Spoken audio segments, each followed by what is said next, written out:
All right, come. We live. Shalom, shalom. Shalom, shalom, shalom, Yasha Shalom. Allah.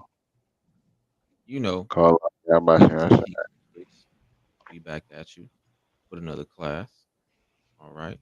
It's your brother Nehemiah, Ak Nehemiah from Nations and Kings and Priests, No Cap Cali section. And you know what we doing today or tonight? Shooting the most high precepts back at you again. All That's right. right.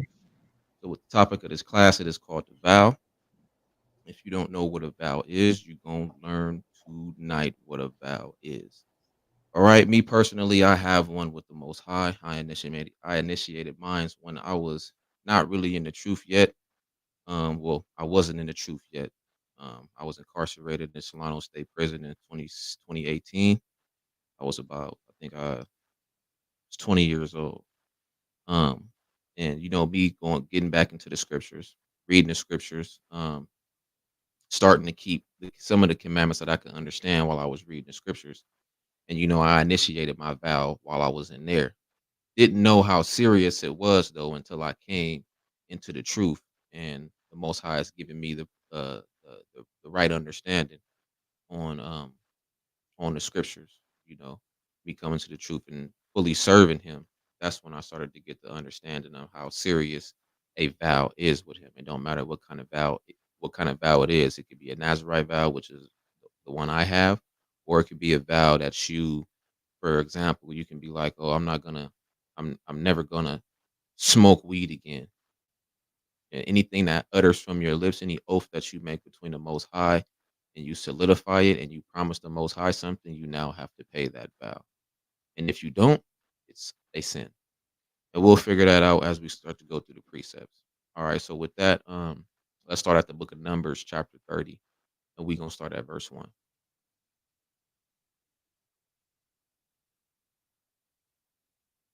The book of Numbers, chapter 30, start at verse 1. Con. This is Numbers chapter 30 and verse 1. And Moses spake unto the heads of the tribes concerning the children of Israel, saying, This is the thing which the Lord hath commanded. Right. So this is a commandment, right? Salaklia, 1 second. Give me 1 second. So this is a commandment by the Most High. So what's going to proceed after this is very important. So we need to know that it's already commanded. All right, continue to read to verse 2. Verse 2. If a man vow a vow unto the Lord, or swear an oath to bind his soul with a bond, he shall not break his word, he shall He do shall according. lock there. He shall not break his word. If a man, we're talking about men, brothers, right now. If a man vow a vow unto the Most High or unto Yahweh, or swear an oath to bind his soul, very similar to the covenant, very similar to the covenant, right? To bind his soul with a bond, he shall not break his word. This is very important. Continue out. He shall do according to all that proceedeth out of his mouth. He should do all according to all that proceedeth out of his mouth. You have to do it. There's no ifs, there's no ands, there's no buts. This is the reason why taking a vow or an oath with the Most High is very serious. And according to Hamashiach, he lets you know what to do and what not to do when it's regarding these oaths or these vows, right? And I'm not going to bring it out right now, but we're going to get to that. So this is very serious. It's a commandment, and you have to pay, I would say, debt. If you say something, it's very similar. It's very similar to like a loan payback thing in the world. When it comes to a vow, you're now in debt with the Most High by your words, by your lips, by your mouth. So now you have to pay up according to your actions. All right. So from there, let's go to the book of Deuteronomy, chapter 23, and we gonna start at verse 21. Deuteronomy chapter 23, start at verse 21, and we gonna end at verse 23.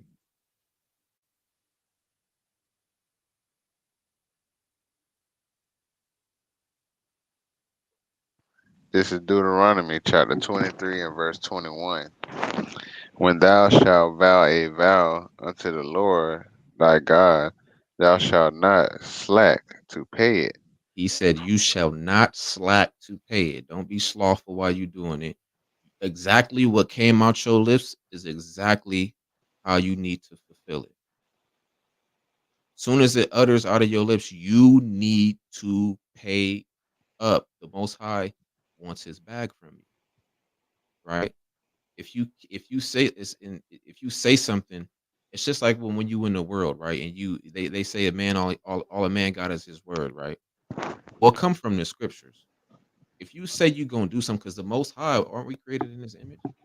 And when he does something, He always does it. If He say He gonna do something, He always does it. He never slacks to pay. So if we're created in His image as His people, His chosen people, we shouldn't slack to pay. This is very, very, very. This is a very serious matter and a very serious topic that we all need to know. Because even if you're not establishing a vow or an oath, if you tell a brother something, or if you tell a sister something, I'm gonna go do this. Well, you need to not slack to pay it. If you say you gonna do something, do it. Don't if you don't just be using frivolous words. If you say you're gonna do something, do it. All right. Read on. Uh, For the Lord thy God will surely require it of thee, and it would be sin in thee. So if you don't pay it, it's going to be considered a sin. If you don't, if you utter words and you don't fulfill what was that you promised to the Most High, whether it be a vow or an oath, a vow is a promise. When you look into the Hebrew, the word vow means promise, right?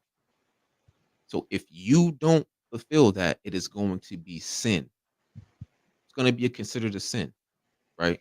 When you go to the book of James, chapter 4, verse 17, paraphrasing it, say, roughly paraphrasing it, it says, him that knoweth to do good and doeth not, to him it is sin, right? So the same thing is in this matter. You know that you're supposed to be fulfilling what you promised the Most High you was going to do. If you don't do it, and you know it's good to do it, but you don't do it, it's going to be sin. It's a direct correlation of what we speak, what we reading right now. Read. So, verse 22. But if thou shalt forbear to vow, it shall be no sin in thee. Right. So if you forbear to vow, if you don't make a vow, it's not going to be any sin in you, because you didn't promise the Most High to do anything. You ask the Most High for something, He will give it to you. But you never asked Him to do something for you. So if you don't fulfill, it's not going to be sin, because you didn't make a vow or an oath to Him. Right. Verse 23. Verse 23. That which is gone out of thy lips thou shalt keep and perform, even a free will offering, according as thou hast vowed unto the Lord thy God, which thou hast promised with thy mouth. So you have to fulfill what you saying. You have to fulfill it, according as thou hast vowed unto Yahweh thy Elohim, which thou hast promised with thy mouth. And we're gonna grab accounts of brothers and sisters taking a vow and or oath and fulfilling it, right? And Most High willing it motivates you, if you ever just to utter, whether it's intentional or unintentional, for you to have to fulfill it. Our ancestors did it when they said that, when they talked to the Most High and said, "If you do this for me, I will give you my daughter." They didn't slack to pay it. They did exactly what they were going to say. They did exactly what they told the Most High they were going to do, and they paid their vow. All right. So from there, let's go to Ecclesiastes chapter 5, and we're gonna start at verse 4. We're gonna end at verse 5.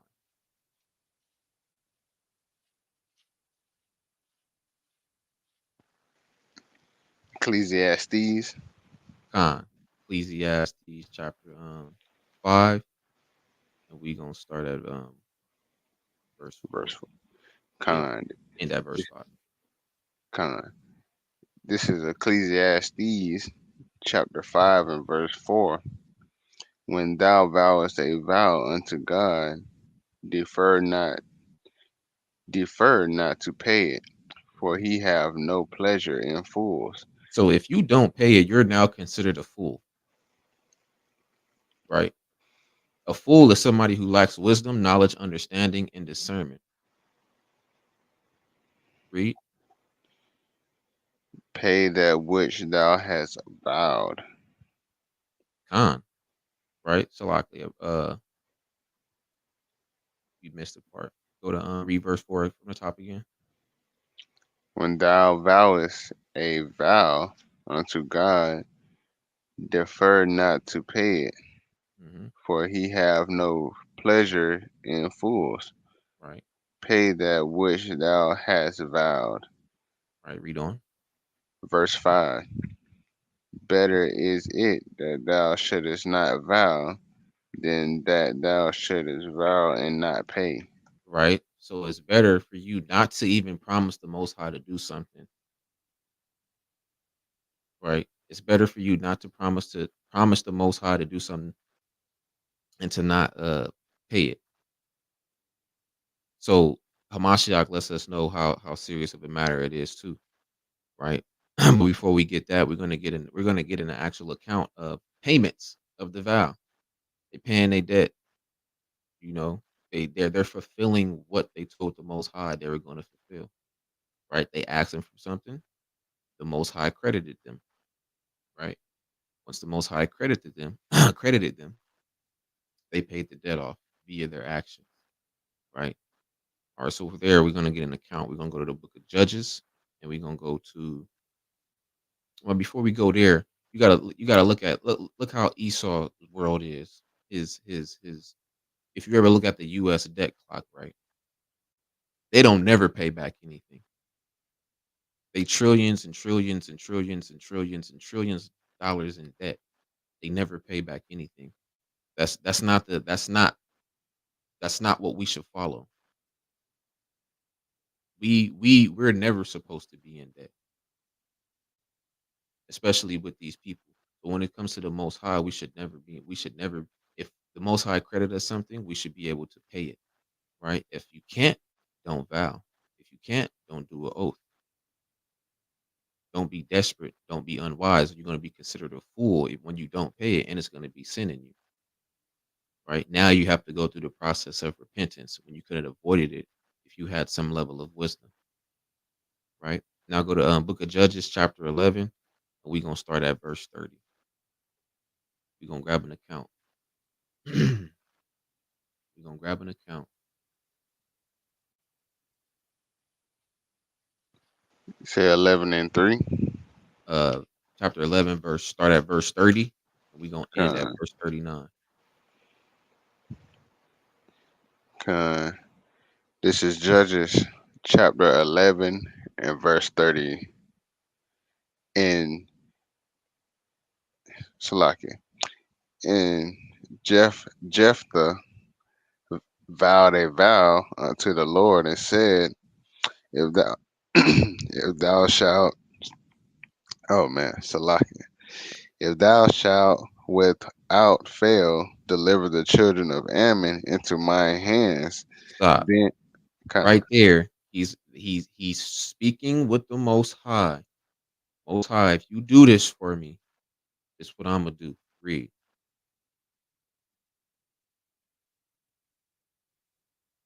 verse 31. Then it shall be that whatsoever cometh forth of the doors of my house to meet me, when I return in peace from the children of Ammon, shall surely be the Lord's, and I will offer it up for a burnt offering. So he's letting the Most High know, if you deliver my enemies into my hand, when I get back home after destroying these people, after you delivered them to me, and I go home peacefully, whoever steps foot out of my house I'm going to give them up to you as a burnt offering. That is the vow. As we know, anything that comes out of your lips, anything that is uttered out of your lips, and you stamp it, you make it a promise, you have to pay. And if you don't, the Most High might flip this. Now, imagine, for instance, Jephthah didn't fulfill his payment, and we're going to continue to read the account. The Most High could have delivered him into the Ammonites' hands. When you don't do according to what you're supposed to do, the Most High might the Most High will reverse roles. All right, continue to read out verse 33. Verse 32. So Jephthah passed over unto the children of Ammon to fight against them, and the Lord delivered them into his hands. So wait, that goes back to what I was saying. The Most High credited him. Okay, you promised me something, I'm gonna give it to you. Now Jephthah's in debt. If you look at it in this way, Jephthah is now in debt, and the only way to fulfill his debt is to fulfill what he promised the Most High, and what he said he was going to do. Continue to read out. Verse 33. And he smote them from Aurora even till thou come to Minnith, even 20 cities, and unto the plain of the vineyards with a very great slaughter. Thus the children of Ammon were subdued before the children of Israel. Verse 34. And Jephthah came to Mizpah unto his house, and behold, his daughter came out to meet him with timbrels, and with dances, and she was his only child. Besides her, he had neither son nor daughter. Wait, now remember, Jephthah told the Most High that whoever steps foot out of my house, if you deliver the children of Ammon into my hand, I'm going to deliver them. I'm going to give you them as a burnt offering. Who was the first person that stepped out of his house? His only child, his Right. daughter, right? Continue to read out. Verse 35. And it came to pass when he saw her, that he rent his clothes and said, Alas, my daughter, thou hast brought me very low, and Hmm. thou art one of them that trouble me. Hmm. For I have opened my mouth unto the Lord, and I cannot go back. Right? Verse So you, 36. so you see that he said, "Man, I said what I said, and I can't deviate. I Con. gotta pay this." And then watch what happens as we read. Continue.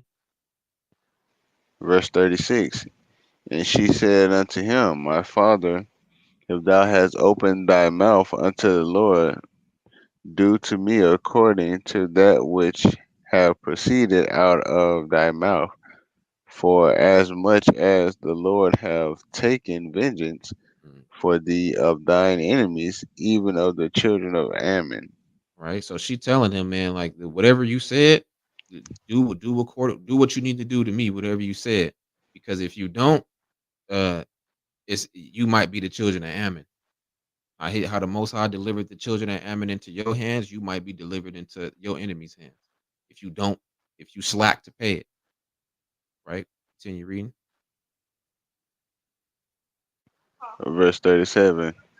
And she said unto her father, Let this thing be done for me.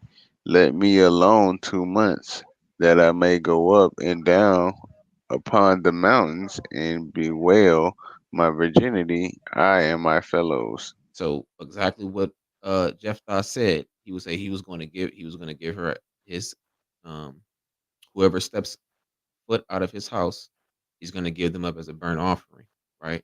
And now she's going into the mountains, bewailing her virginity, right? So she's being sacrificed as a burnt offering. This is how this is being done. This is how this is being fulfilled. Continue to read. Verse 38. And he said, Go. And he sent her away for 2 months, and she went with her companions and bewailed her virginity upon the mountains.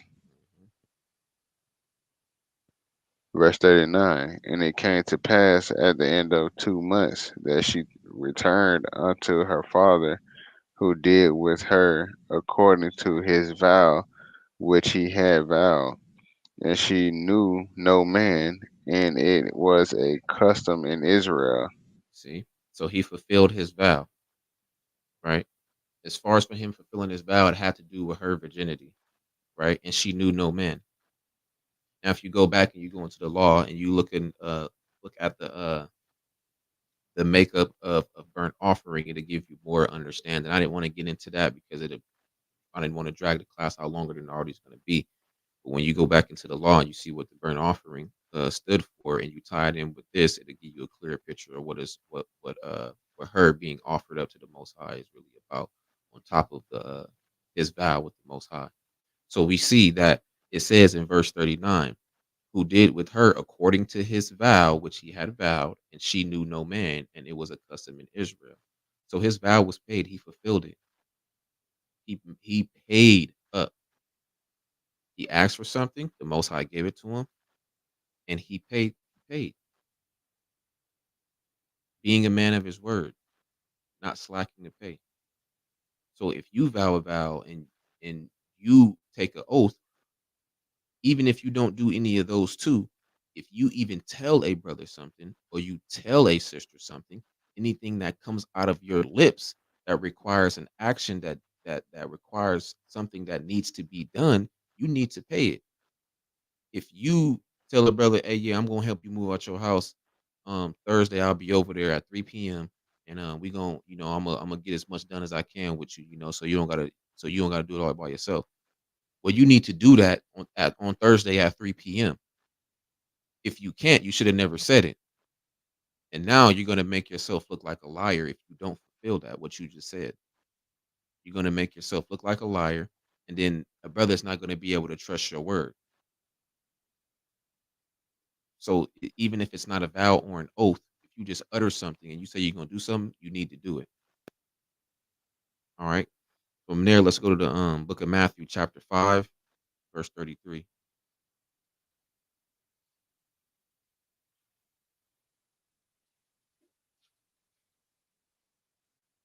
Matthew chapter 5, verse 33. Con. This is Matthew chapter 5 and verse 33. Again, ye have heard that it have been said by them of old time, Thou shalt not forswear thyself, but shalt perform unto the Lord thine oaths. Right. And this is what we had read earlier in Ecclesiastes, right? In Deuteronomy chapter 23. You don't want to, you don't, the Hamashiach is giving us what we should do, right? When we continue to read. As he said, again, ye have heard that it hath been said by them of old time, Thou shalt not forswear thyself, but shalt perform unto the Lord thine oaths. He's going to the law. He's going to Numbers. He's going to Deuteronomy. That's where he's getting it from. Read.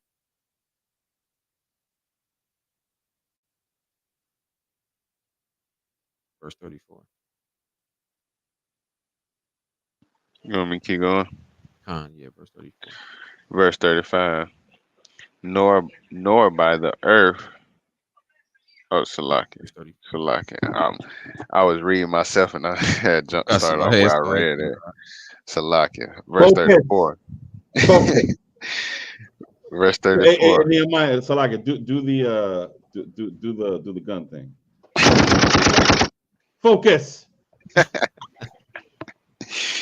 Hey, verse 34.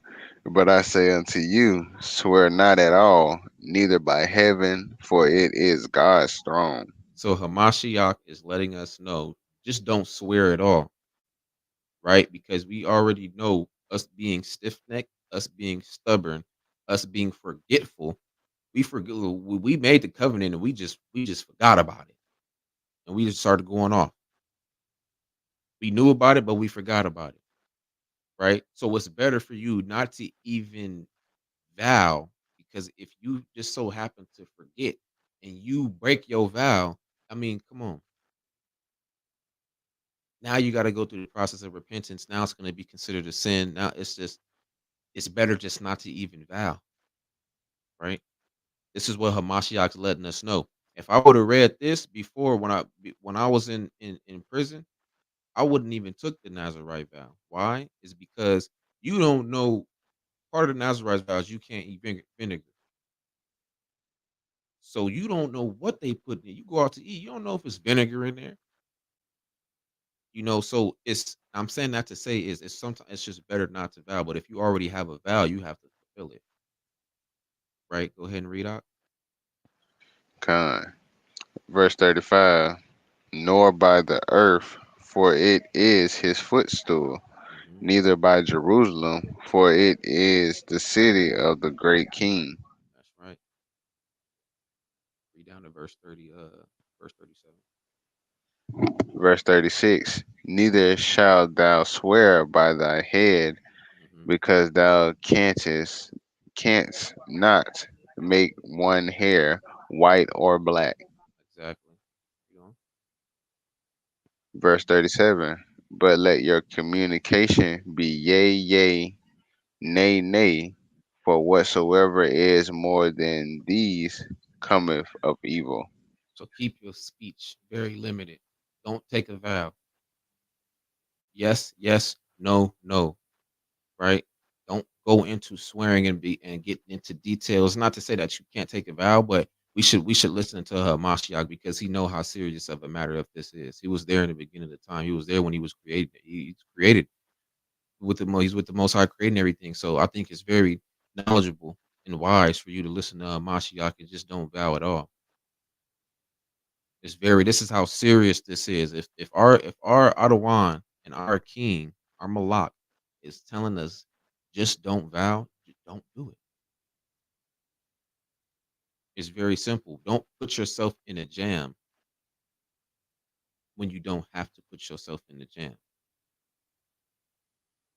All right, from there, now we're gonna get into the Nazarite. We're gonna get into the vow that I have taken without knowing how serious it was until I came into the truth. Right. I don't regret taking it, but we just gonna get into how serious it is when it comes to this particular vow. We seen in the book of Judges how serious it is. Um, or in the book of Numbers and in Deuteronomy, is that you have to pay it. Once you say it, you have to pay it. I can't stress that enough, and I'm gonna keep repeating it until it's hammered into y'all minds. Even when you're not making a vow or an oath, if you telling a brother or a sister, your mama, your whatever, you gonna do something, you need to do it. All right. From there, let's go to the book of Salakia. Let's go to the book of Numbers, chapter 6. Go to the book of Numbers, chapter 6. Just go ahead and start at verse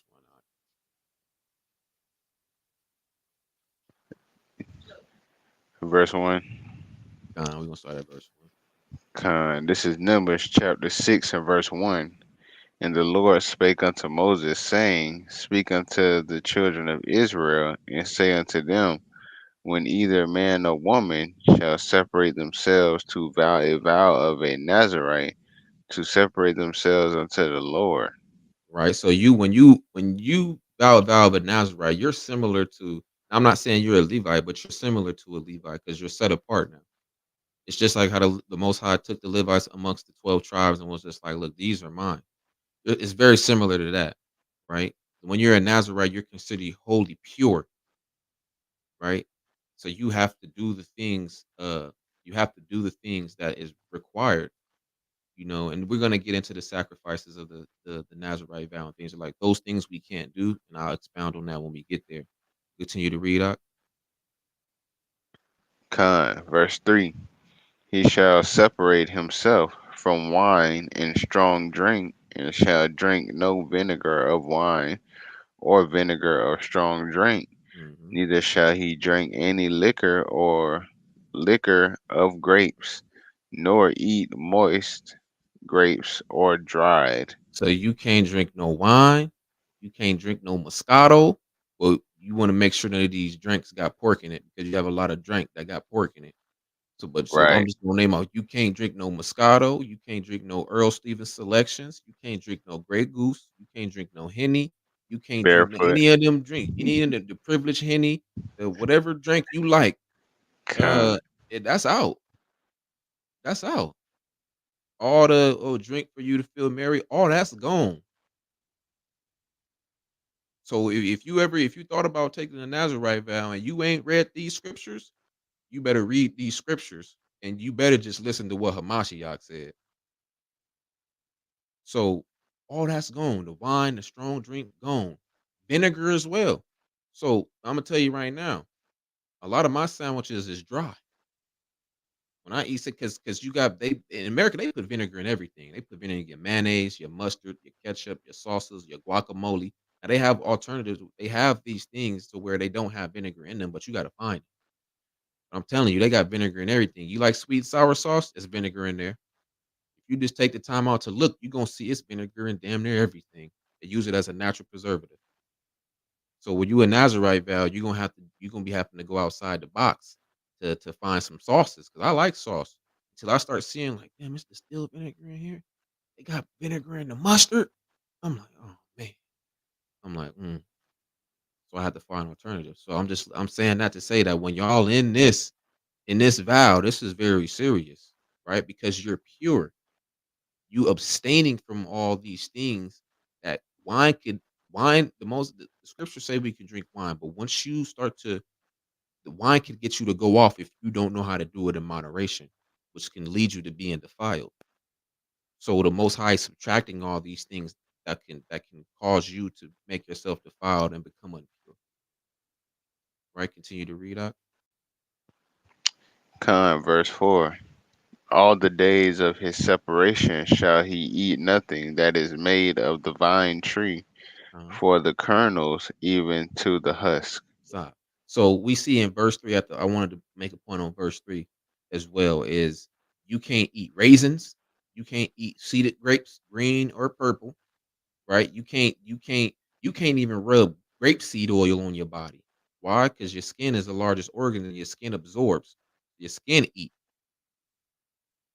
right? So you can't eat anything from the grapevine tree. Now, I do want to expound on this too. But I just read verse 4, and it reads, "All the days of his separation shall he eat nothing that is made of the vine tree."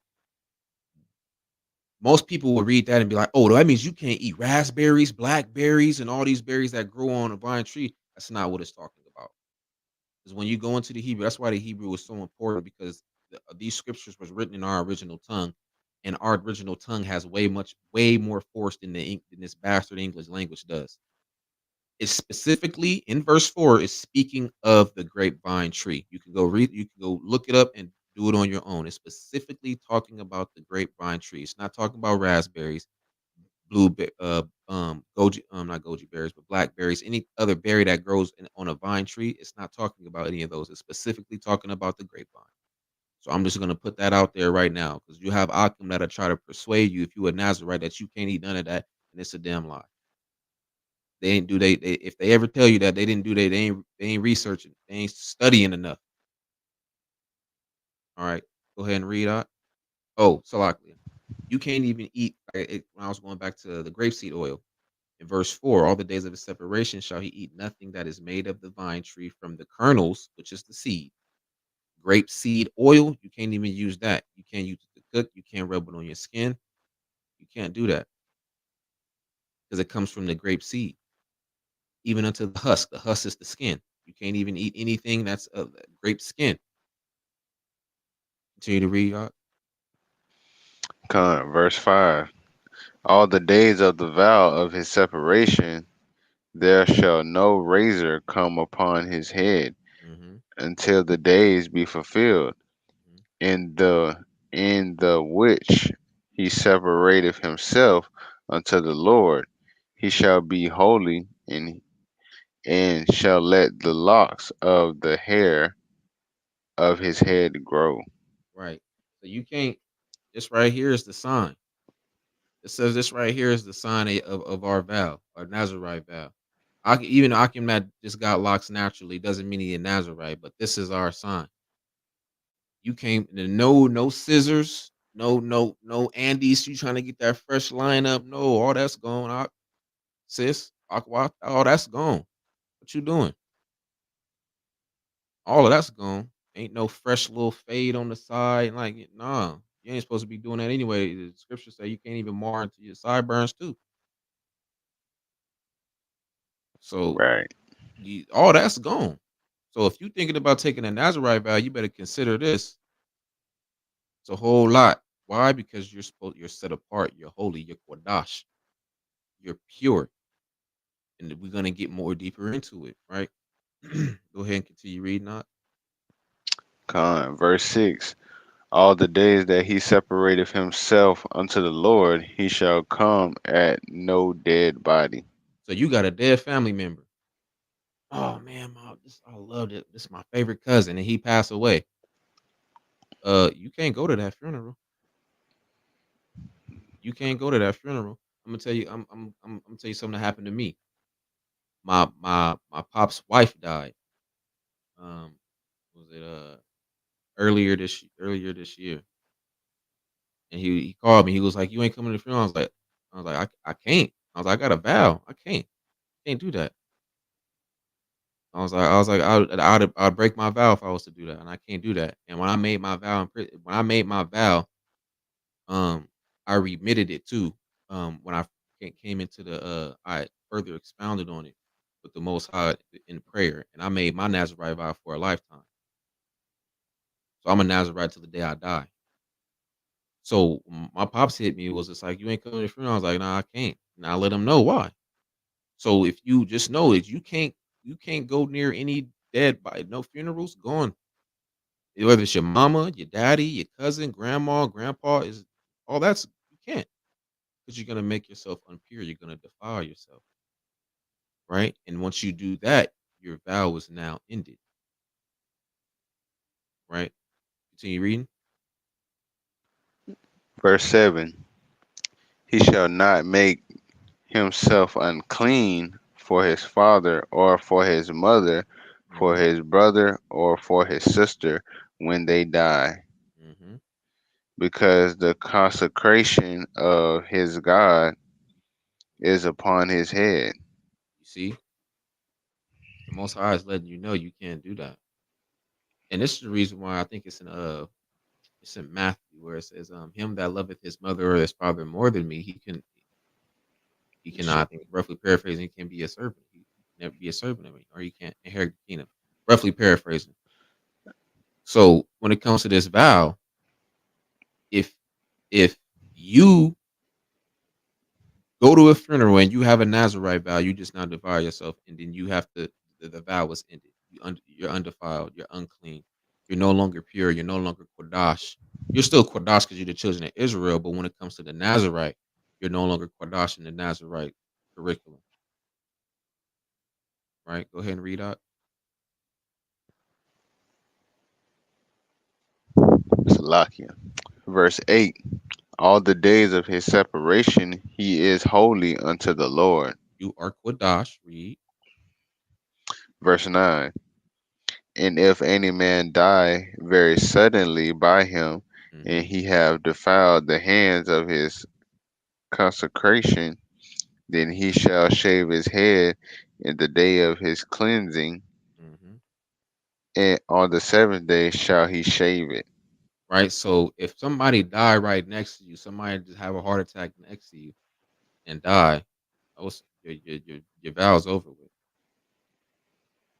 Your vow's over with, and you have to go through the necessary steps on cleansing and shaving your locks. Right. You have to wait 7 days, then you shave them, and then your Nazarite vow is done from there. Then if you want to go out and go drink, then you can because you don't have a vow on you. Continue reading. It's crazy. It's serious. For real. Verse 10. And on the eighth day he shall bring 2 turtles or 2 young pigeons to the priest to the door of the tabernacle of the congregation So, in the 1 second. Now con. we're getting into the sacrifices, right? Now, these things that we're going to read after, these things we can't do. And I'm going to expound on it as we continue reading. Finish out. Verse 11. And the priest shall offer the one for a sin offering and the other for a burnt offering, and make an atonement for him, for that he sinned by the dead, and shall hallow his head that same day. Hmm. Verse 12. And he shall consecrate unto the Lord the days of his separation, and shall bring a lamb of the first year for a trespass offering. But the days that were before shall be lost, because his separation was defiled. Right. Read on. Verse 13. And this is the law of the Nazarite: when the days of his separation are fulfilled, he shall be brought unto the doors of the congregation, of the tabernacle of the congregation. Right. So this is a law. Part of the 613. Big 613. Go ahead. Verse 14. And he shall offer his offerings unto the Lord, one one he lamb for the first year without blemish, Hmm. for a burnt offering, Doesn't that sound familiar? Go ahead. and one ewe lamb of the first year without blemish for a sin offering, and one ram without blemish for a peace offering. Hmm. Verse 15. And a basket of unleavened bread, cakes of fine flour mingled with oil, and Wait. wafers wafers of unleavened bread, anointed with oil, and their meat offering and their drink offerings. Hmm. And the priest shall bring them before the Lord, and shall offer his sin offerings and his burnt offerings. Now hold that. Is we see that all these things we aren't able to do. The wafers, the cakes, the peace offerings, the burnt offerings. We're not able to do these things if we break our vow. But there's offerings that that we can give up. And I'm going to show you that. Continue to read down to verse 21 on.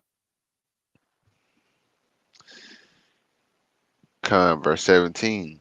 And he shall offer the ram for a sacrifice of peace offerings unto the Lord, with the basket of unleavened bread. The priest shall offer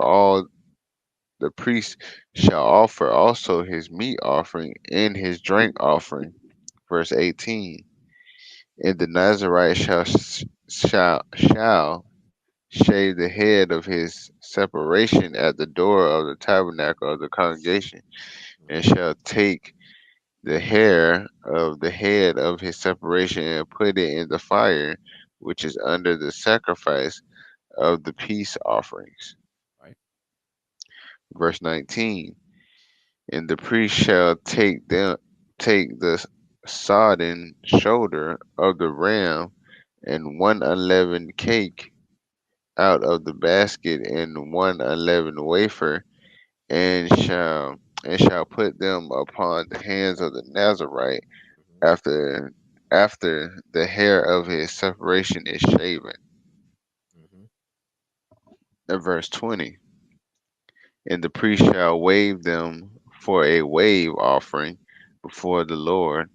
This is holy for the priest, with the wave breast and heave heave shoulder, and after that the Nazarite may drink wine. Right. After you all this is done, then you after your Nazarite is finished, you do the cleansing, you do all the sacrifices. Now you can go on and get turned up. Moderately. Go ahead. Con. Verse 21. This is the law of the Nazarite who have vowed, and Hmm. of his offering offering unto the Lord for his separation. Beside that, that his hand shall get according to the vow which he vowed. So he must do after the law of his separation. You have to do it. So, with that being said, how can we do all that if we have a Nazarite? We don't have the priest, right? We have priests, but we don't. In this particular situation, we won't be able to do the cleansing, right? Go to Romans chapter 7, verse 14.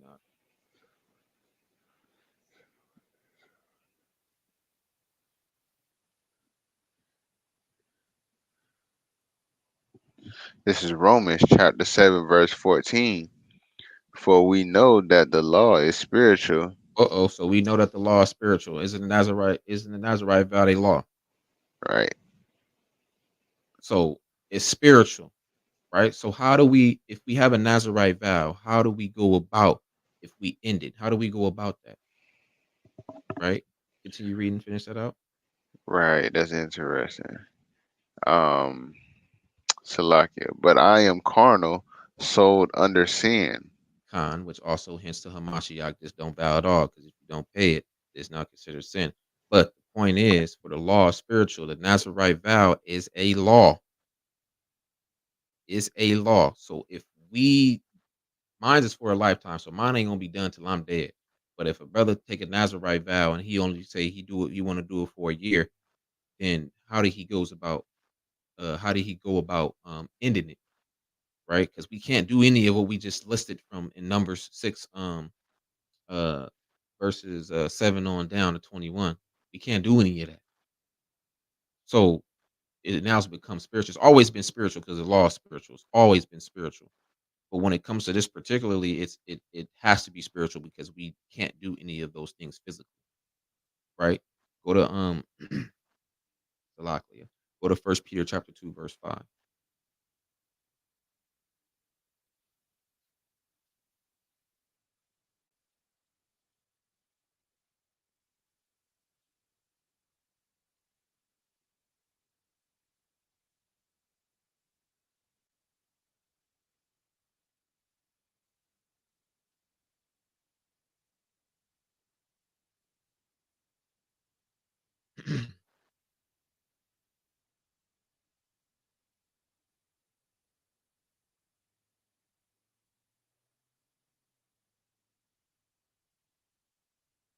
First Peter chapter 2, verse 5. Good, Doc? You want me to grab it?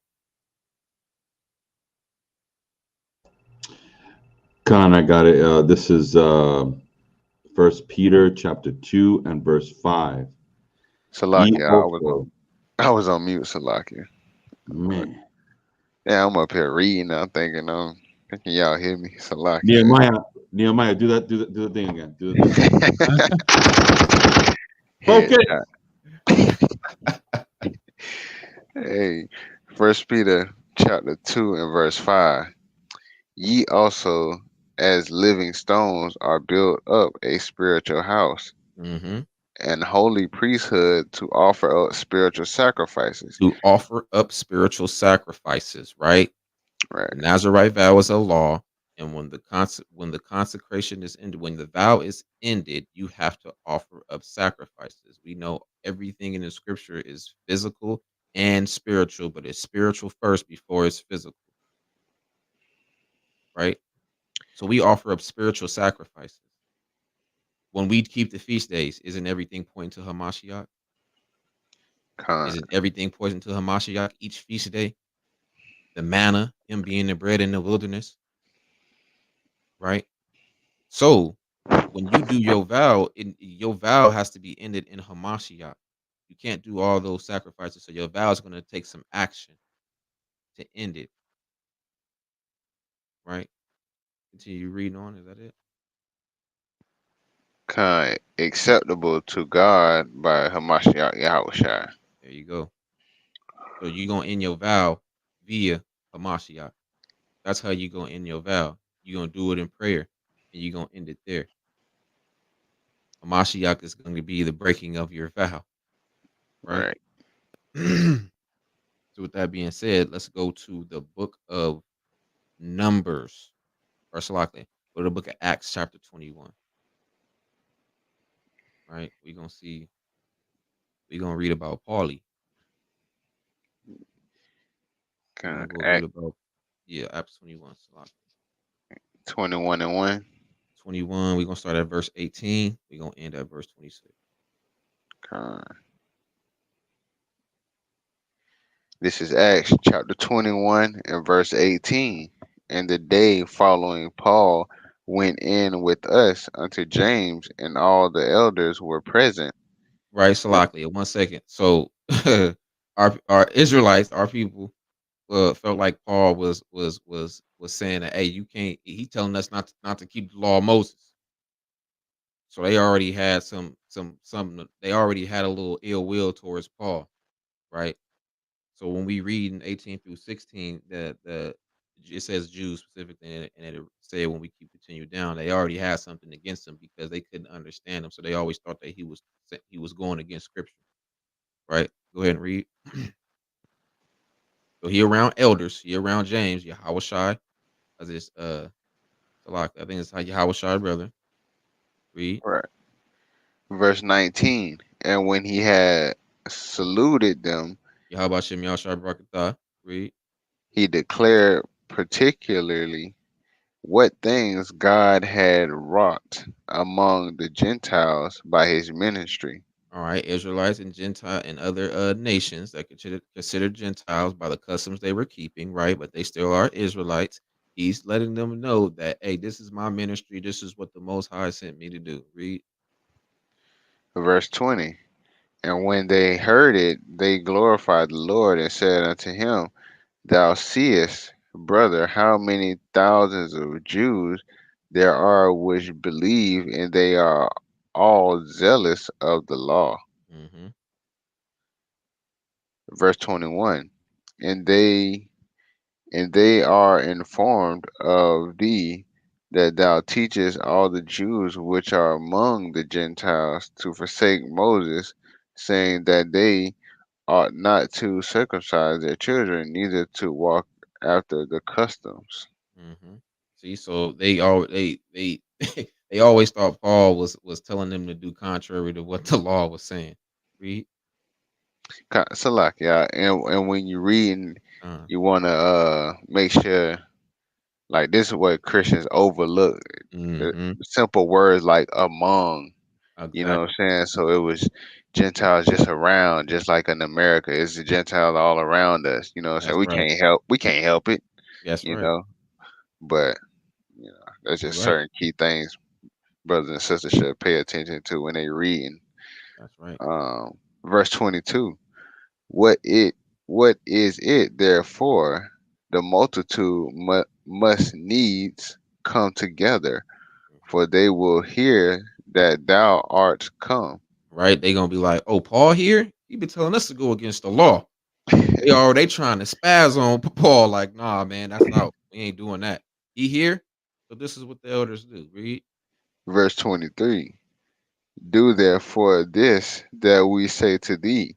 We have 4 men which have a vow on them. So he telling them, like, they gonna know you here. So you better go take this vow, go purify yourself. Right? This is a Nazarite vow. You better go take this vow. All these other Akim got vows on them. So go with them. Read. Verse 24. Them take and purify thyself with them, Mm-hmm. and be at charges with them, Right. that they may shave their heads, and all may know that those things whereof they were informed concerning thee are nothing but that thou thyself also walkest orderly, and keepest the law. So they have to say that they're meaning their vows are ending. So when Paul being amongst them and he's going through the same process of purification and cleansing as we read in Numbers the 6th chapter, it's going to show the Jews who thought Paul was teaching contrary to the law that he is keeping the law. So it's going to clear everything up. The elders already knew, like, oh, go over there. We're going to clear this up. Right. You know, hey, that's wisdom right there. Right, 'Cause if they right. didn't do that, they would have killed Paul. Con, They would have killed him. Go that ahead, was wise. So look, we got the Bo Akim with vows. Go over there. You Go do that real quick so they know that you keeping the law because they thinking you teaching thousands of them and they all zealous of the law, like they said. So that means once you preach against this word, oh yeah, he gotta go. So if they would have heard it and he didn't have that vow and he didn't purify himself, Paul would have been dead. All right, read to verse 26. Verse 25. As touching the Gentiles which believe, we have written and concluded that they observe no such thing, Mm, save only that they keep themselves from things offered to idols, right. and from blood, and from strangled, and from fornication. Hmm. Verse 26. Then Paul took the men, and the next day purifying himself Hmm. with them, entered into the temple As it said in the numbers, read. to signify the accomplishment of the days of purification, until that an offering should be offered for every one of them. So they had to go through all them sacrifices that we read in the book of Numbers. And Paul had locks. It just show it just go to show you right there, right? So we see that this account right here, Paul is pertaining to a Nazarite vow with him having to get going through this purification and go through that cleansing. But this was a whole separate thing for Paul's because the our people thought Paul was going off and doing contrary to the word and telling them to do contrary to the word, right? So from there, let's go to the book of Numbers. Go back to the book of Numbers, chapter 30. So we see how powerful these vows are. They're not nothing to be dibbled and dabbled with, where you can do a vow and you like, oh yeah, you take it light and all easy. Yeah, man, don't you must not have the fear of the Lord if you do a vow and you take it light and you take it lightly. Because it's not a light matter. As Mashiach told you already, is that hey, just don't vow at all. This is nothing to be played with. Once you say a vow, you better make sure you better have the fear of the Most High in you, because you don't, the Most High will crumble your world around you. Right. When we start at the top. No, we're gonna lead because we read the numbers verses 1 through 2, so we're gonna start at verse 3. We're gonna deal with the sisters and how and see what the sisters did when they took a vow. If the sisters pay up, y'all damn men damn sure should pay up. Go Con. ahead and read. This is Numbers chapter 30 and verse 3. If a woman also vow a vow unto the Lord, and bind herself by a bond, being in her father's house in her Mhm. youth, and her father hear her vow, and her bond where wherewith she have bound her soul, and her father shall hold his peace at her, then all her vows shall stand, and every bond wherewith she have bound her soul shall stand. So we see if this is a sister, the father's daughter, or you whatever situation it could be, but the father's daughter, if she's trying to make a vow, the man, it goes back to First Corinthians 11:3. There's order, you know, the man over the woman, right? He is the one that validates her vow or nullifies it. So this is what we're reading right now. Continue reading. In verse 5, but if her father disallow her in the day that he heareth not any of her vows or of her bonds wherewith she have bound her soul shall stand, and the Lord shall forgive her because her father disallowed her. Right. So if she make a vow, she was just like, I pray to the Most High that I'm never gonna smoke weed, I'm never gonna drink, and I'm gonna be a virgin for the rest of my life. And he'd be like, nah, no, it's nullified. What she just said is it's not stamped because the father disallowed it, and or the husband, if she has a husband, right? So she can be in your household and she over here doing vows out loud. And if you don't say nothing after a few days, a week go by, then it's stamped because you didn't disallow it. But if you hear it and you disallow it, it's nullified. And as you see, it says the Most High will forgive her of that because he's dealing with the man. The man has the authority over the woman. Read on.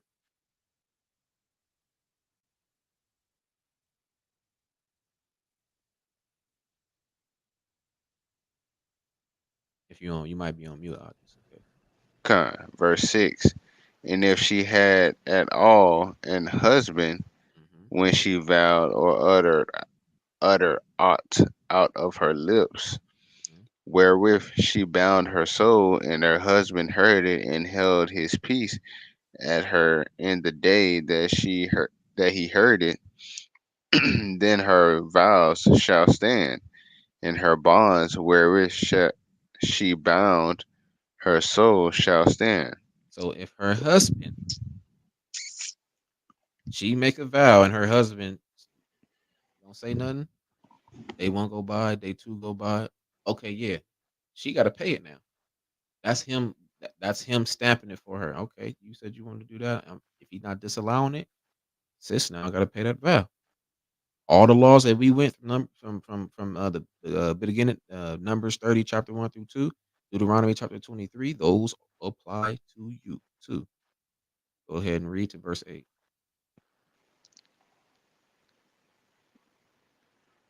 So, verse 8. But if her husband disallowed her on the day that he heard it, then he shall make her vow which she vowed, and that which she uttered with her lips, wherewith she bound her soul of none effect, and Hmm. the Lord shall forgive her. Right. So the man has power to establish and stamp the vow, or to disallow it and nullify it. This is very important.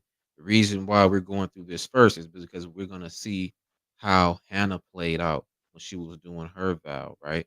It wasn't her husband, it wasn't her father, but it was a male figure. It was a priest, right? So from there, we're going to drop down. Go ahead and drop down to verse 13, and then we'll go to the next.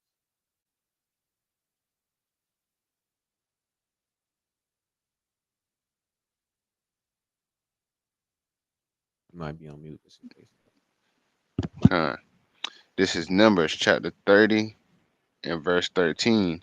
Hmm. Every vow and every binding oath to afflict the soul, her husband may establish it, or her husband may make it void.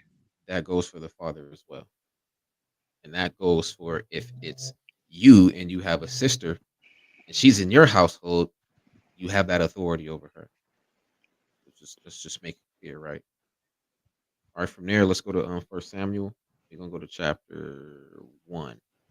First Samuel chapter 1.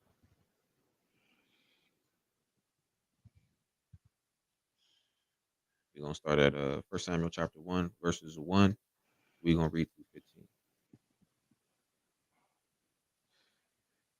This is First Samuel chapter 1 and verse 1. Now there was a certain man of Ramoth, Ramoth Zophim of Mount Ephraim, and his name was Elkanah, Elkanah, the son of Jeroham, the son of Elihu, the son of Tohu, and the son of Zupha, and the Ephratite. Right. So Monatazak, if you're watching this, is when it's Ephraim. It's Ephraim right now. You know, to all my Ephraimites out there. Read. Verse 2. And he had two wives. The name of the one was Hannah, Mm-hmm. and the name of the other And then I know. Panana, Panana, Panina. And Penina had children, but Hannah had no children. Pay And close this attention to that. Peninnah had children, Hannah didn't. Read. and this man went up and this man went up out of his city yearly to worship and to sacrifice unto the Lord of hosts in, in Shiloh. Hmm. And the two sons of Eli, Hmm. Hophni, Hophni and Phineas, the priests of the Lord were there. Right. So Elkanah always went up yearly to give sacrifices, who was Peninnah and Hannah's husband. Read. And when the time was that Elkanah offered, he gave to Penini his wife, and to all her sons and her daughters portions. Right. But unto Hannah he gave a worthy portion, for Hmm. he loved Hannah, but the Lord had shut up her womb, Right. Read on. and her adversary also provoked her sore, Peninnah. Right. for to make her fret, because the Lord had shut up her womb. Hmm. And how we And know Peninnah is the adversaries, because when we continue reading, it's gonna let us know when Elkanah asks her something. Am I better than this? And we'll know that that's the adversary she's talking about, is her sister wife. Read on. verse 7, and as he did so year by year, when she went up to the house of the Lord, so she provoked her, therefore she wept and did not eat. Hmm. Then said Elkanah, her husband, to her, Hannah, why weepest thou, and why eatest thou not, and why is thy heart grieved? Am not I better to thee than 10 sons? Yep. So he's referring to Peninnah. You know. So this is how we know the adversary is Peninnah to Hannah, and how she was provoking her.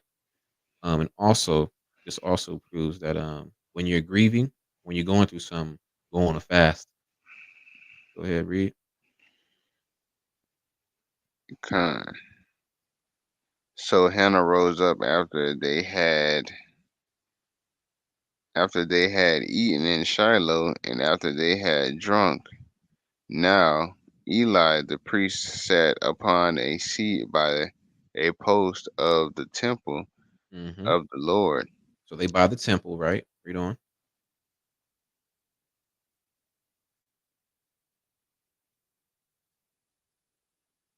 Might be on mute.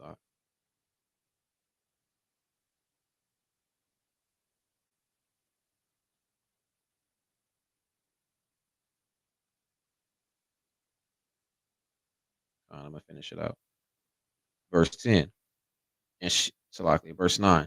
So Hannah rose up after they had eaten in Shiloh, and after they had drunk. Now Eli the priest sat upon a seat by a post of the temple of the Yahweh. And she was in bitterness of soul and prayed unto Yahweh and wept sore. Right. So she's feeling she don't have no son. She doesn't have any children by her husband Elkanah, but Peninnah has 10. Right. Verse 11. And she vowed a vow, and she promised a promise, and said, O Yahweh of hosts, if thou wilt indeed look on the affliction of thine handmaid, and remember me, and not forget thine handmaid, but wilt give unto thine handmaid a man child, then I will give him unto Yahweh all the days of his life, and there shall no razor come upon his head. So Elkanah, or Salakiah, Hannah is establishing the vow. Remember, she's by the temple, and the priest Eli is there, a male figure. We read Numbers 30, right? And it's telling you that the male, either husband or father, if you there's not a husband or a father, somebody that's a male is going to have the authority over that vow. Since she's by the temple and by the priest, when he hears this, we're going to see what he does, right? But this is the vow. This is what she's asking. If you were to give me a male child, I'm going to make him a Nazarite for all the days of his life, similar to what I did. But only I did mine, but it was me that initiated it and not my mother. This also goes to show that if you, as a mother, right, vow a vow, say if you might be in Hannah's shoes, you might be barren, right? if you make this vow, if you cleave unto the Most High, you ask the Most High, if you was just give me a son, I will make him a Nazarite. Now you're gonna have to fulfill your vow, which means you're gonna have to give up spiritual sacrifices, and you're gonna have to fulfill that vow if the Most High grants you that male child, right? Now you just put a vow on your son. So a parent can put a vow on their son, and their son has to pay the debt. It's very correlative to Lamentations 5 and 7. When our forefathers sinned, we didn't sin, but our forefathers did, and then we reap the punishments for that. Very similar to what Hannah's doing when she's making this vow of Nazarite and putting it on her son. Her son now has to fulfill that vow, even though he wasn't the one that initiated it, but his mother did.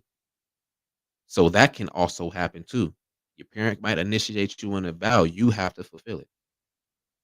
She's going to fulfill hers by asking and getting the male child, and she now has to. And now, when she fulfills it with the sacrifices and taking them to the temple and doing all those things, now she fulfilled her vow. Now her son has to fulfill his, which meaning he has to be a Nazarite for the rest of his life. Now we're going to continue reading. You good, Ak?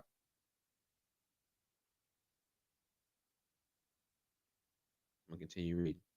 Verse 12. And it came to pass, as she continued praying before Yahweh, that Eli marked her mouth. So the male figure, the priest, Eli, was right there and said, "Oh, you made a vow? Okay, we I'm marking that. You said you was gonna do that. Do it, fulfill it." Go ahead, Ak. Con. Verse 13. Verse 13. Now Hannah, she spake in her heart, only her lips moved, but her voice was not heard. Okay, so Therefore, after con- Salakia, after Eli marked her words, she was speaking out loud at first, but after he marked her words, she started to speak within herself. So let's clear that up. Some people might just believe, might just say that, oh, look, she was speaking within herself. That's not true because Eli wouldn't have marked her mouth if it was. Right? Go ahead. therefore Eli thought she had been drunken. Mm-hmm. Verse 14. And Eli said unto her, how long wilt thou be drunken? Put away thy wine, put away thy wine for thee.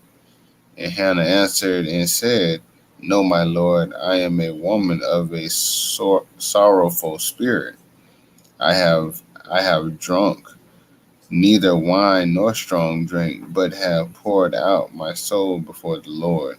There we go. So it's crazy how it's correlating and tying to wine and strong drink when she's just vowed to the Most High that she was going to give her son to be a Nazarite. And we know as a Nazarite, you have to abstain from wine and strong drink and any form of vinegar that comes from wine or strong drink or any form of fermented vinegar, right? From there, drop down to verse 20, and we're going to read to verse 28. Verse 20. Wherefore it came to pass when the time was come, about after Hannah had conceived, that she bare a son and called his name Samuel, There you go. saying, because I have asked him of the Lord. So the Most High granted her what she asked of him in her vow. The Most High gave it to her. Now what? He credited her. Now she's in debt. Read on. And the man Elkanah and all his house went up to offer unto the Lord the yearly sacrifice in his vow. But Hannah went not up, for she said unto her husband, I will not go up until the child be weaned, and then I will bring him, that he may appear before the Lord, and there abide forever. That's right. So she's already planning on, look, when he's old enough, when I wean him off this, you know what, off her breast, then she gonna go up there. She's gonna give him to the Most High. Read on. Verse 23. And Elkanah, her husband, said unto her, do what seemeth thee good. Tarry until thou hast weaned him. Only the Lord establish his word. So the woman abode abode and gave her son suck until she weaned him. Right. And when she had weaned him, she took him up with her with 3 bullocks and 1 ephah of flour and a bottle of wine, and brought him unto the house of the Lord in Shiloh. And the child was young. Right. And they, verse 25, and they slew a bullocks and brought the child to Eli, Mm-hmm. and she said, O my Lord, as they as thy soul liveth, my Lord, I am the woman that stood by thee here, praying unto the Lord. For this child I prayed, and the Lord have given me my petition which Mm-hmm. I asked of him. Right. Therefore also I have lent him to the Lord. As long as he liveth, he shall be lent to the Lord, and he worshiped the Lord there. There we go. So she fulfilled and paid what she said she was going to do. Right. If Amen. our when go ahead, Salaki. If our sister could do it, you have to do it. It's a law. Once you make a vow, you have to do it. Ain't no if, no ands, no buts, no nothing. Once you do it, you have to fulfill it. And if you don't, it's going to be considered sin. And if it's considered sin, now you have to go through the processes of repentance. Right. So we see that from there that she's giving them up. All that she did the sacrifices while she was giving them up to the Most High.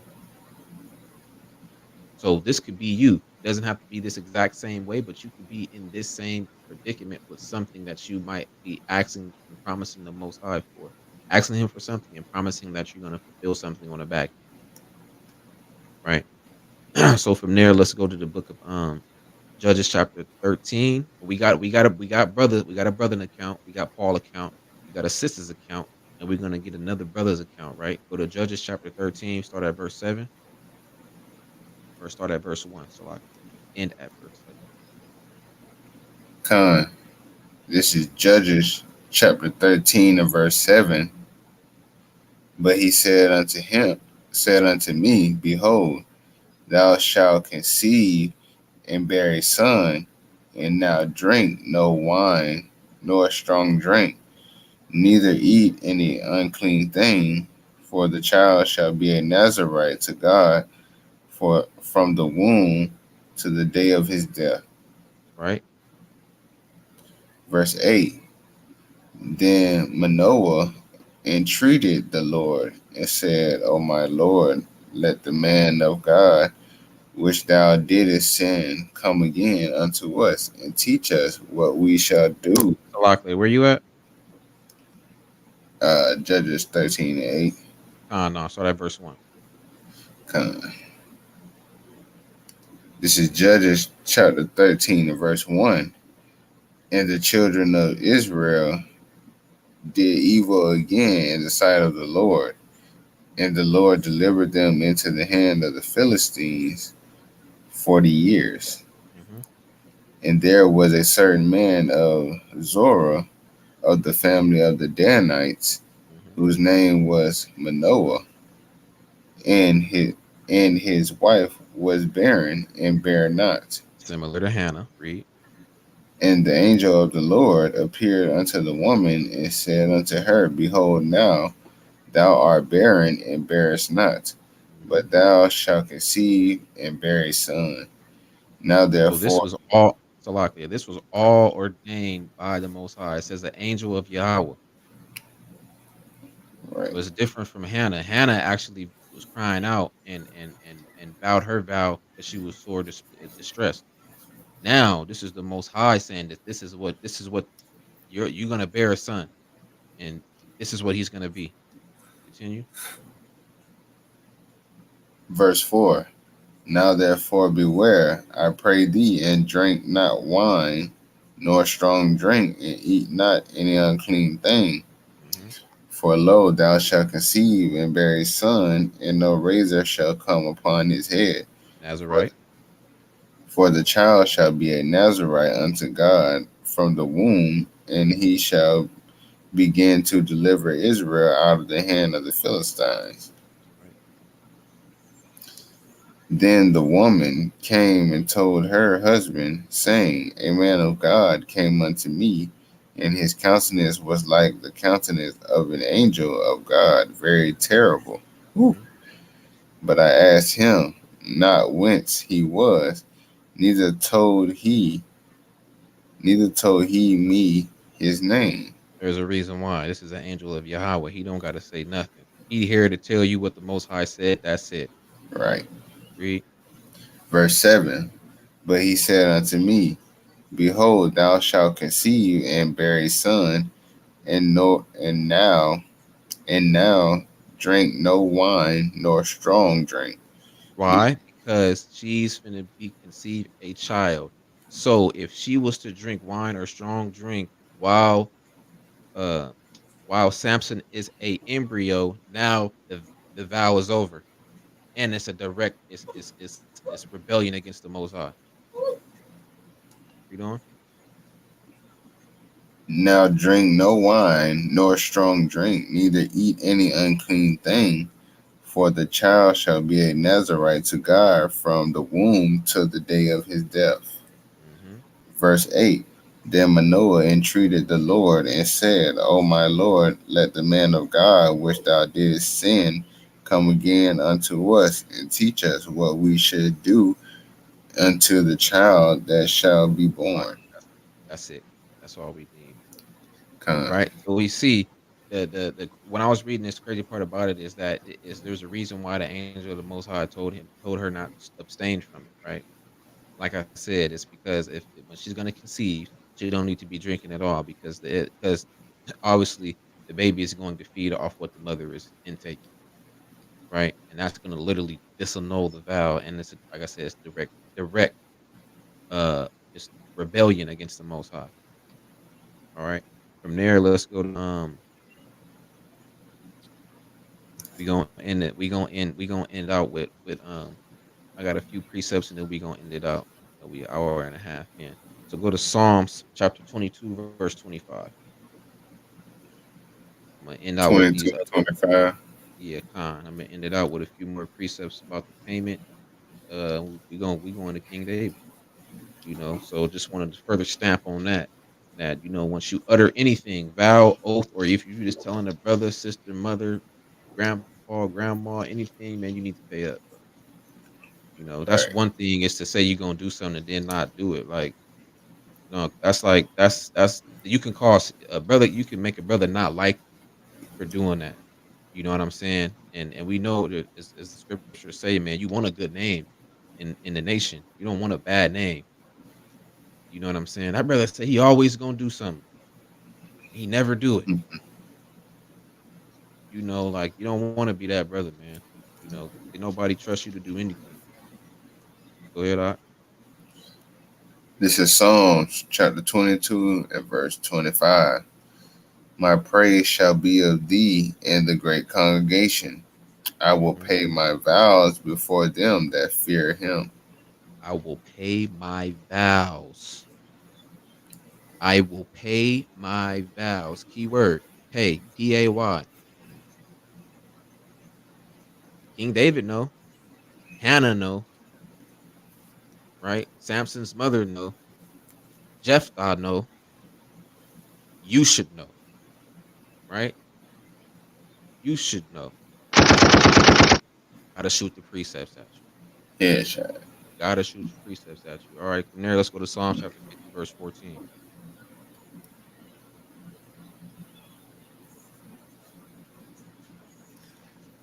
This is Psalms chapter 50 and verse 14. Offer unto God giving thanksgiving and pay thy vows unto the Most High. There you go again. King David gonna say it a million times. Pay your vows. I know Aki might get tired of me saying that. He keeps saying the same thing. You damn right. I'm gonna keep saying it too, because we broke the covenant. You read the book of Judges, you're gonna see how rebellious and how like we gotta hear things over and over and over and over and over again. That's how we know it's gonna stick. That's the Right. same way you need to study. Well, I already read that. Read it again. So that's how we gotta be with our people sometimes. Some things you just gotta embed in them, right? All right, from let's go to Psalms chapter 66, verses 13 through 14.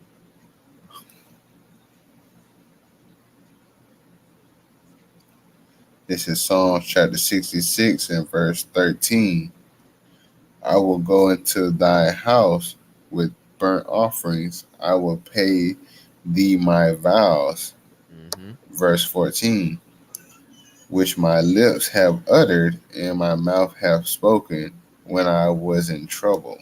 Look, don't be one of them brothers or sisters, Akim or Akwathian, saying, "Oh yeah, Most High, if you just do this one thing for me." Don't be a new age Christian. I'm gonna say new age because really Christians mean follower of Hamashiach. I'm gonna say Right. new age Christians, the one we grew up knowing about. Oh Lord, if you just do this one thing for me, I'm gonna do this, and they never do it. They only want to cleave unto Him and ask for something when they need something. Don't be that. All right. Prepare. Go to Psalms chapter 116, verse 14.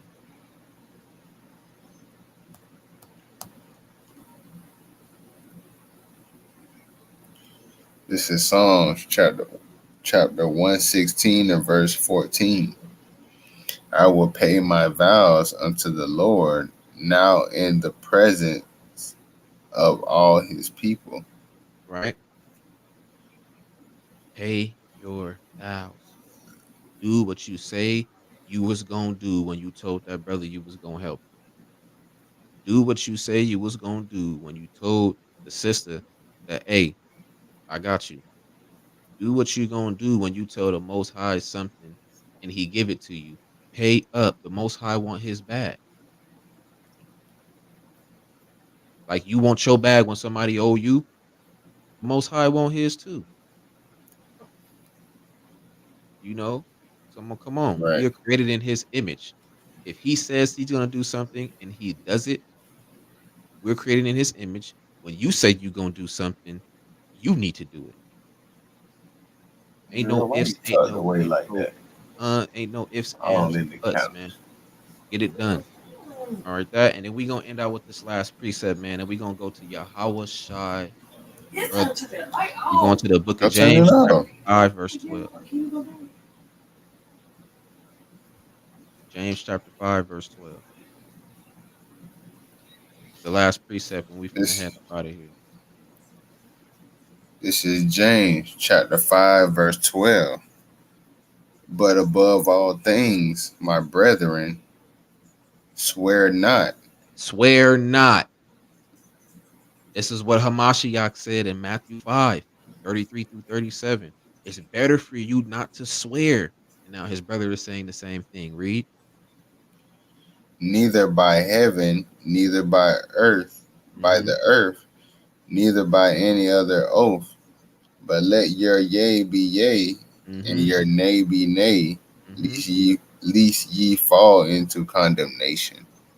So from Nehemiah to you, if you don't have a vow, just listen to the words of Hamashiach. Just don't do it. Right, Now, if you really feel like you want to be a Nazarite, or if you really want to put a vow and you really want to do this, it's in your spirit. Just know before you do it, you better go through all these precepts and you better make sure you're ready for it. You better make sure you're ready for it. All right. So, with that being said, it's your brother Nehemiah, Nehemiah from Nations and Kings and Priests, No Cap Cali section. And you know, we got to shoot these precepts at you. headshots. That's gonna be my whole little skit, a little podcast get together, back at you, shooting the precepts at the Most High with you, and this is a righteous weapon, So when they hit you, you might get cut or it might feel you. All right. Right, right. Anything you brothers, y'all can gotta say. Wash. Man, you killed it, brother. You killed it, man. It was on point. All praise to the Most High. Yeah. Yeah, all praises, all praises. Wada Uh, Abanawa Yahweh Bashima Mashiach. Shabbat shalom, family. Shalom, shalom. Shabbat shalom. Shalom, shalom.